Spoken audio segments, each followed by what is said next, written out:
Hey everybody, and welcome to another episode of the Sell More Book Show, episode 488. I'm Brian Cohen from Best Page Forward, joined by Claire Taylor from FFS Media. Claire, we're here, we're back. I'm excited for a show with you. It's been hot everywhere, including down in Mexico, where I just spent a week for my 10-year anniversary. What's going on with you? Boy, I was trying to think earlier, what has happened since the last What time has we recorded? happened? I know. What has I know. happened to my life? No, I mean, things have been going really great over here, frankly. I had a great IEQ9 training a few weeks ago that was the integrative Enneagram.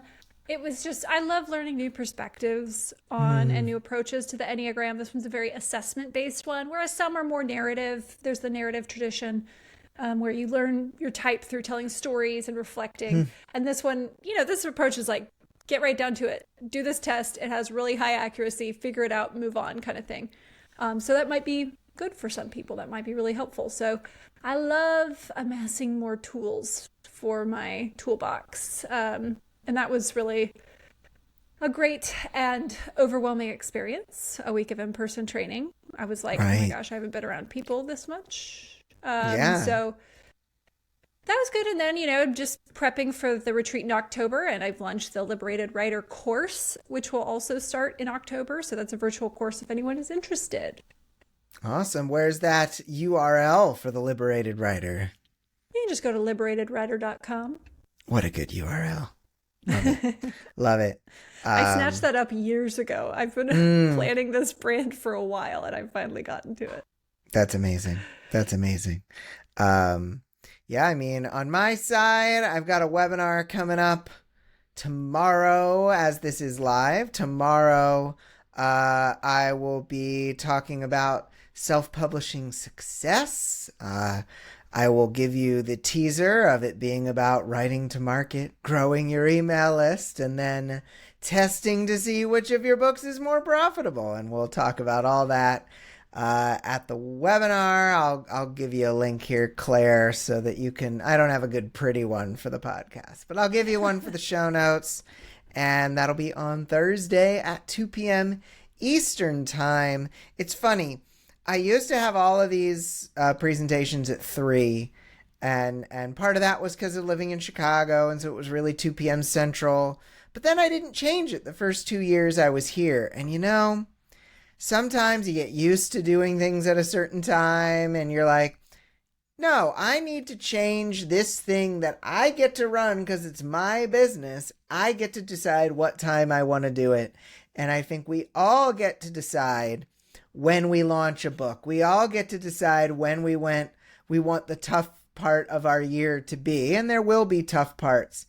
But remember, you get the decision, people. You do not need to let it just be, well, it's been 6 weeks since my last launch, so I must launch again. No, you must take care of yourself. You must be kind to yourself. Preach. Please, please. So if you want to change something so that it fits better with your life, it is self-publishing and you get to decide. Preach it, Brian. I just want everyone listening who's not actually watching the video to know that Brian has a nice tan, and this is Beach Brian talking. His job is beach.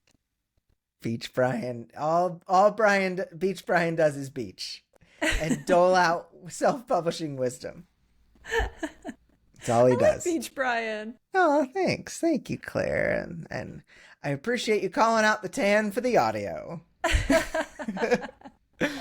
Oh, awesome. Well, I'm ready to progress onward here. We have the previous week's question was, what can you do to make yourself more human to your readers? And Brian Scott Paul said, by responding to my readers out of empathy and personal experience. No human or machine can ever replace me. I'm the only one. I love that, Brian.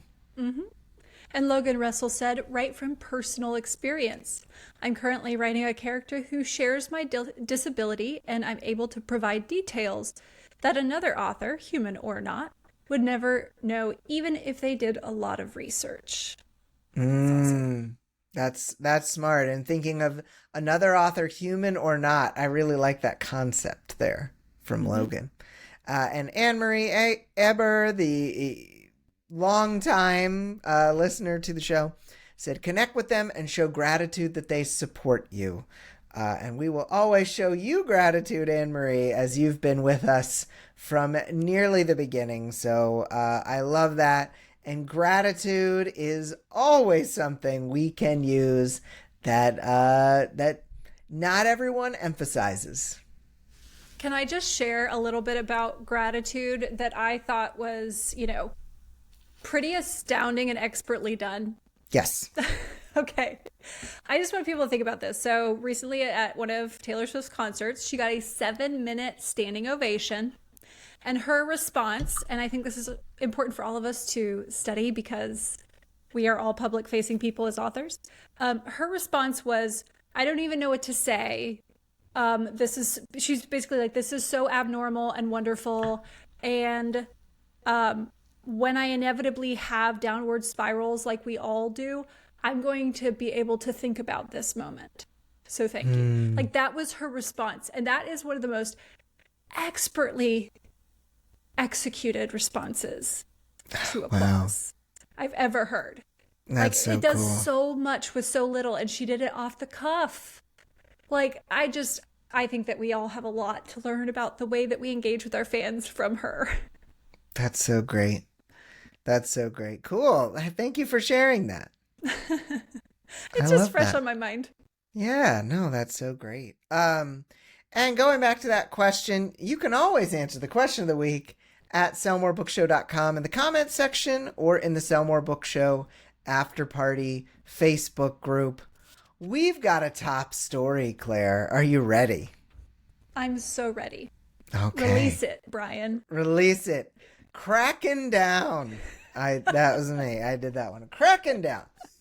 What started as BookTok's obsession with hockey players and a partnership between content creators and the NHL's, National Hockey League's, Seattle Kraken morphed into sexual harassment and frustration, according to NBC News. In December, authors in the very popular hockey romance subgenre began using videos of handsome hockey players to connect up and promote their books. This led to the Kraken partnering up with their creators, creating a BookTok jersey, posting thirst trap videos of their own players on their own account, and even inviting an influential BookTok creator to a playoff game.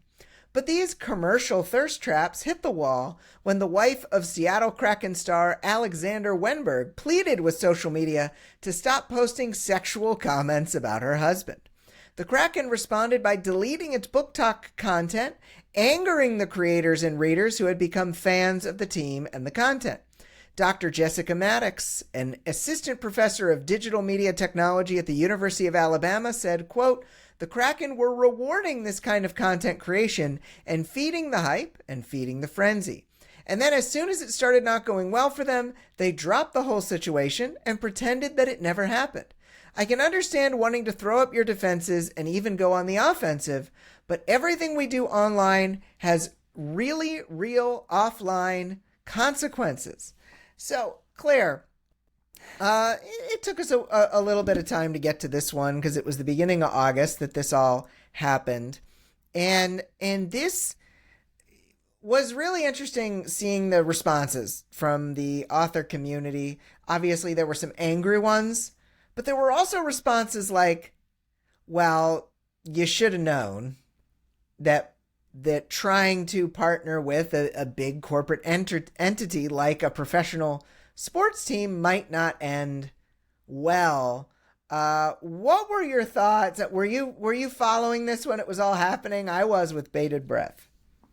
Oh, this is the first I've heard about it, and like researching it when I saw this today, I was like, oh, this is fascinating. Right?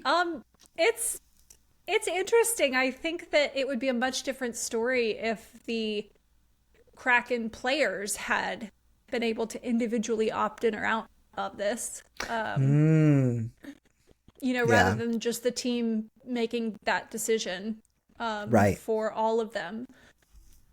Uh, there's so much to unpack here, Brian. I'm gonna let you start. Sure. Well, I mean, look, it makes me think about uh, uh, my working with Amazon and being a part of the Amazon Ads educators. When I do content with them, and whether it be in the form of a blog post, video content like a webinar, it's very different from my own process because it actually has to go through legal and PR. It has to go through Amazon's legal and PR department. Everything kind of needs to get checked. And at the beginning, I didn't realize what would get flagged and what wouldn't. And now I've learned, like, okay, well, when I do things with Amazon, I need to keep these things in mind, that things could get flagged. And when I just do my own thing, I put it through my own quality process, which is not the same, which doesn't have to go through a professional team there. And so I think that these BookTok creators and these authors who were involved with this had never necessarily been through that sort of process where, hey, some things are off limits and some things are okay. And so I think that this one escalated pretty quickly down the nothing is okay anymore path.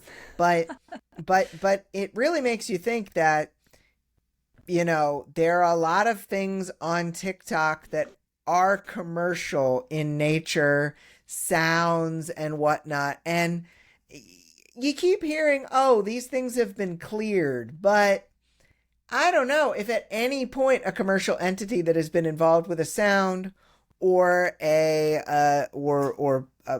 video, if at any point that commercial entity is not okay with the content's going to go away. And if you're connected to that content, the content's still going to go away. You don't really have a say in it because you were sort of profiting off of someone else's intellectual property.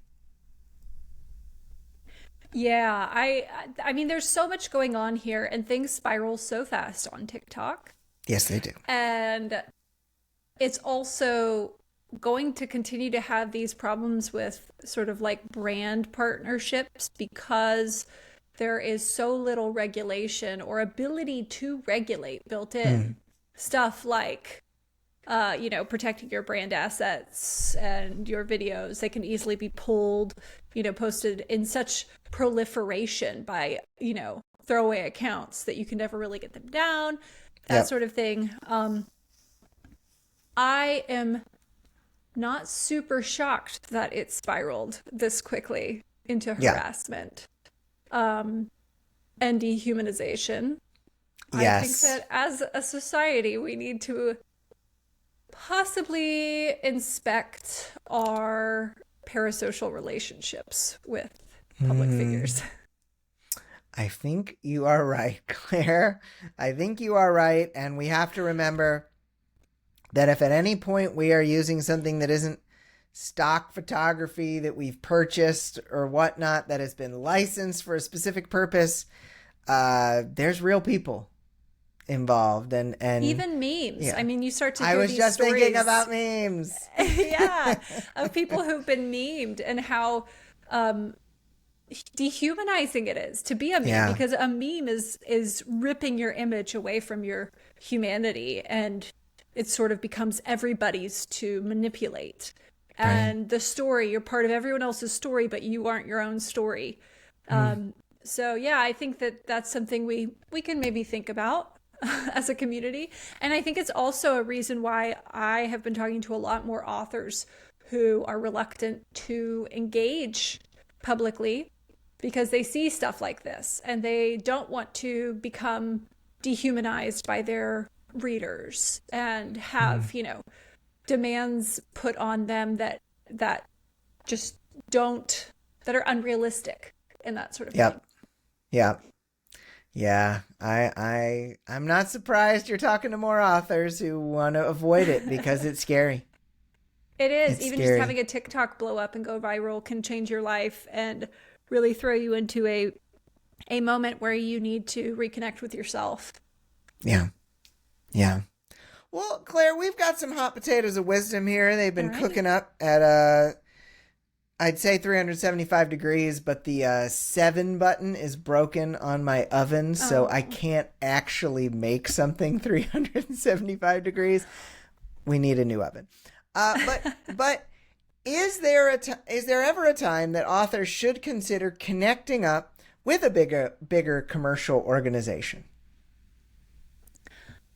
I think that the power that commercial organizations can build for themselves is, something that can be useful. It's also, it kind of cuts both ways. So going into some sort of partnership with a commercial organization is not necessarily bad, but I think you need to go in with eyes wide open. They may Hmm. be one of those organizations that really, puts mission first or puts ethics first. And it's like, maybe.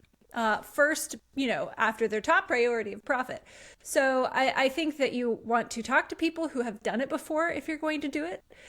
Get some information on it, proceed with wisdom, don't get too emotionally attached to it, and make sure that the brand itself aligns with your brand and that you have an exit if that changes. I think that's important. They can leave anytime, like, with the NHL thing. They can pull back if they decide that they don't like you, but you also want to be able to pull back if you decide that they're doing something shady that your readers will not agree with or will be turned off by. So I think Yeah. there is a time for it. It can get you, in front of new faces that you can, piggyback a little bit on their reputation, their money, their budget, all that. But just make sure that you have an exit. I like that. There isn't just a, oh, they might have a deal breaker with me, I might have a deal breaker with them. Yes, yes. And know when it's time to leave. You're not going to be with that organization forever. You're not going Right. to be aligned with them forever. Know when it's time to leave. Right. Love that. Love that. All right, Brian. Now that the relationship with the Kraken has been terminated, how can authors and creators pivot to ensure they can still reach their hockey loving readers? So the Kraken and BookTok relationship went into overtime, and then there was a penalty shootout. And now it's over. So the what can authors do in order to still reach their fans? Authors can do what they've always done, which is take those relationships off of a platform they don't control and try to get them onto a platform they do control. It's very easy on TikTok to set up a freebie that is something that can get people onto your email list. It's very easy to mention that freebie on a regular basis. I've even seen in business accounts, which I know a lot of authors like to avoid, but I started looking into a business account. You can actually make it so that posts and or ads, but it doesn't have to be just ads.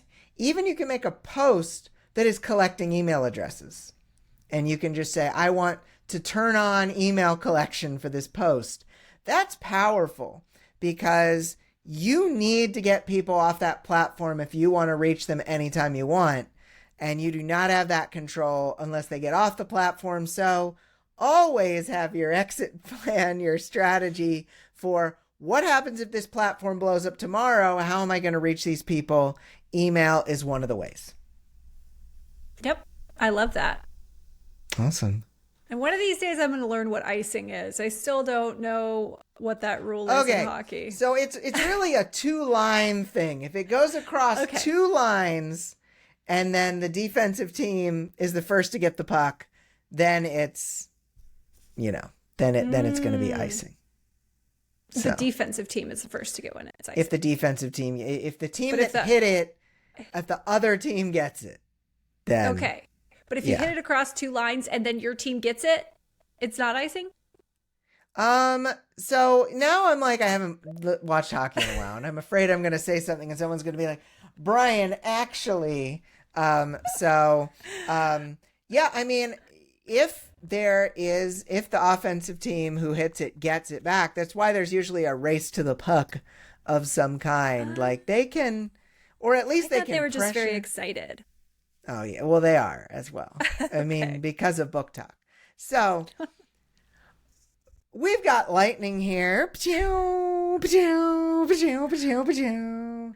And not the Tampa Bay Lightning, which is an NHL hockey team.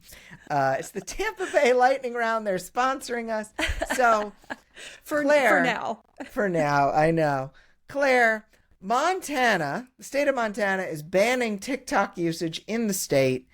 Do you think other states or the federal government will follow? I love that you clarified that it was the state of Montana as opposed to like Hannah, Montana. You have to Okay. clarify. You have to. You have to. Easy mistake to make. Yeah. Okay, so Montana has now banned TikTok. However, they're going to enforce that. Do I think that other states or the federal government will follow?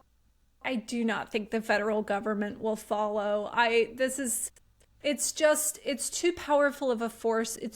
There are too many large corporations with financial interests in Yeah. TikTok. Yeah. TikTok is, like one of the main sponsors of, I think, like the Portland Timbers soccer team. They've got it on their jersey. Like, there's too many financial interests, like that TikTok has in the US for places other than like Montana to really want to even mess with that. Yeah. I don't know what kind of financial interests Montanans have with TikTok, but clearly not enough. So I don't think that I don't think that it'll be banned. I think there will be some restrictions put on it. I mean, I think the idea of like, hey, don't bring like your cell phone period into, restricted areas might be a good idea. Just don't bring that phone that can be hacked anywhere with state secrets. That'd be great if we could just keep some state secrets for a little while.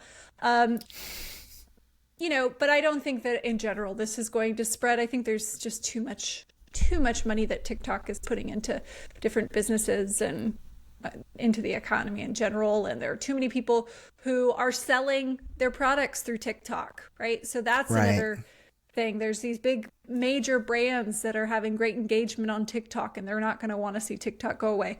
So I think this is a culture war disguised as, national security for the most part, but I don't think it's going to take off. Man, That was more than lightning. That was. I didn't think a culture war disguised as national security would make it as a quote onto a podcast about self-publishing, but I love it. Oh, well, there's a lot of that, actually. I feel like the publishing industry is really sticking its hand right into politics. It's true. Okay, Brian. Yes.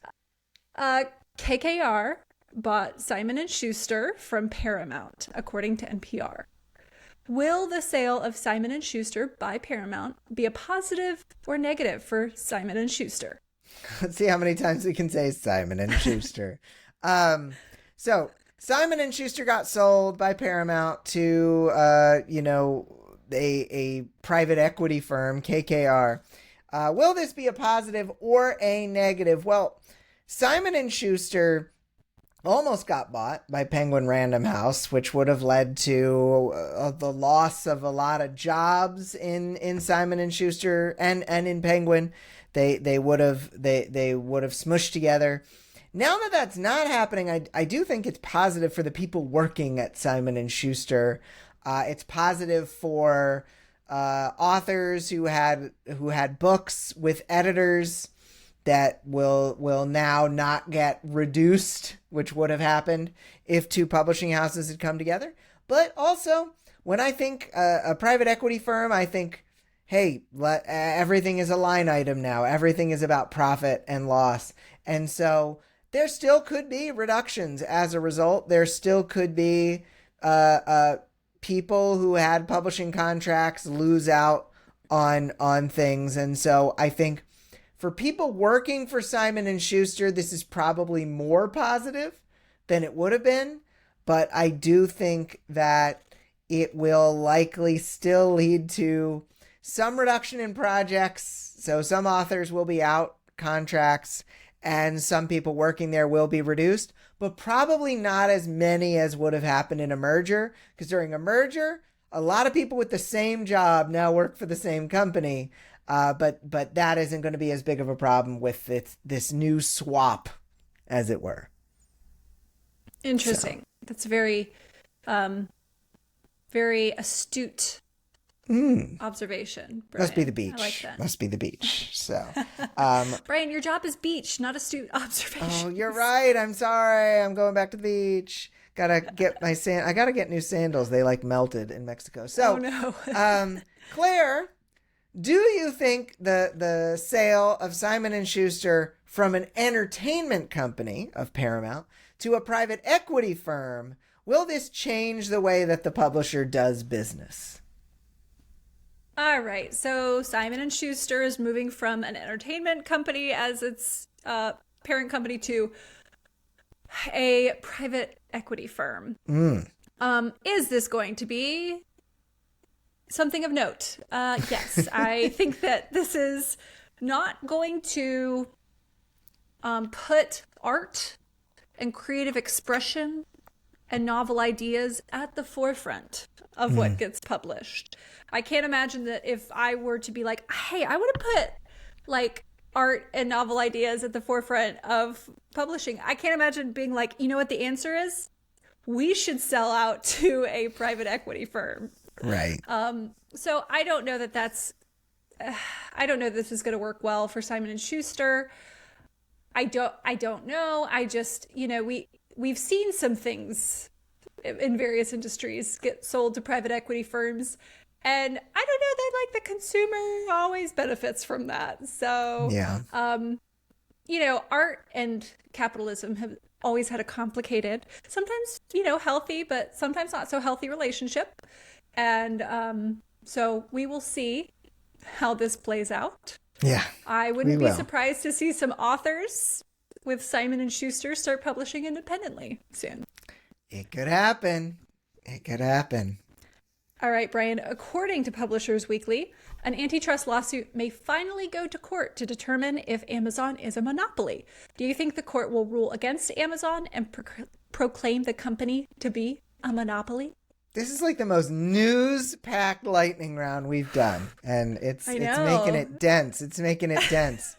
But okay, so looks like it might finally go to court. The ultimate decision: will Amazon be determined to be a monopoly and have to sell off into various parts? My thinking is, even if that happens, it's not going to change anything. The Amazon already functions like a bunch of different companies. And so, when there's a change in one part of the company, I don't remember who told me this. I believe it might have been Dave Chesson. But I heard that when it was determined that the Kindle devices were no longer going to use Mobi and they were going to move over to EPUB, that was not told to the Kindle device developers. It was just a decision that was made by another part of the company, and then the Kindle people were like, but the devices don't take EPUB. So what do we do? It's like, well, we already told everyone. There's already been a press release. So Amazon already functions like a bunch of different companies. So even if it got split up, sure, I'm sure billionaires would be trading dollars back and forth in a way that doesn't matter to us. But I don't think it would necessarily make a difference. And so, do I think the court will rule against Amazon? Who cares? It's going to be the same either way. It's giving Oppenheimer vibes, Ooh, the compartmentalization. Yes, exactly. Exactly. So, put on your goggles. So, Claire, if Amazon is forcibly split into multiple companies, how might this affect authors and readers? Okay, so let's just say theoretically, Amazon is ruled a monopoly. It's split up a bunch of different ways. As, authors, how does it affect us? How might it affect us? How might it affect our readers? I think the short answer is there are too many variables to know. So maybe we should not worry about it because we don't know how it would be split up. We don't even know that it's going to happen. So if it happens, how are they going to split it up? And if that happens, what's that going to look like? There's so many ifs here, and we're so far away from any results of it. that I think if you are already uncomfortable with being exclusive to Amazon or publishing on Amazon, just keep doing what you're doing. If you are comfortable being exclusive to Amazon and that's how you make a good amount of your money and that works for you and you kind of understand that like eventually it's not going to work as well. We are hitting some sort of, point where things are getting squeezed and you're Yes. like, you know what, I'm just going to write it out until it falls apart and then I'm going to go try something else. Then I think you should stick with that. Yeah. So I think considering some of these things so far in advance, it can cause anxiety. It can cause us to make bad decisions. It can cause us to, deviate from the plan based on nothing but speculation. So we don't want to run our businesses that way. We have sort of a hubris that we can predict the future. And that gives us a nice sense of certainty that like, oh, but I'm very good at predicting the future. So that makes me feel safe in the present. But we really can't. So, Yeah. just focus on what you're doing now and make sure that you have flexibility in your business model. Very nice. I like that answer, Claire. We need a question of the week. I would love to hear what people think of this Kraken thirst trap thing. I just think it's so funny and interesting. So, Claire, any thoughts on what direction this question of the week should go in? It's such a comedy of errors all around. Yeah. I would just like to know, there's so many moving parts here. I would love to know what about this story really stands out to people. Yeah. What about the Seattle Kraken's failed partnership with BookTok stands out to you most? Mm-hmm. And why? And why? There's a good essay question. Yes, exactly. We'll expect 2 lined pages worth of answers over at sellmorebookshow.com Yep. or in the Sell More Book Show After Party Facebook group. Go check out Claire's Liberated Writer class, or at least get registered for it for October at liberatedwriter.com. Go check out my self-publishing success webinar at a URL that I have no idea of. So I'm just going to give it to Claire so we can throw it into the show notes. And anything else you want to share, Claire? Nope, it's been great. Great being here today, Brian. I'm glad to be back. I'm glad to. I totally agree. And with the same laugh in my voice. So I hope that you have, that all of you out there listening have a wonderful week of book selling. For Claire, I'm Brian. We will talk to you next week for episode 489. Bye. Bye.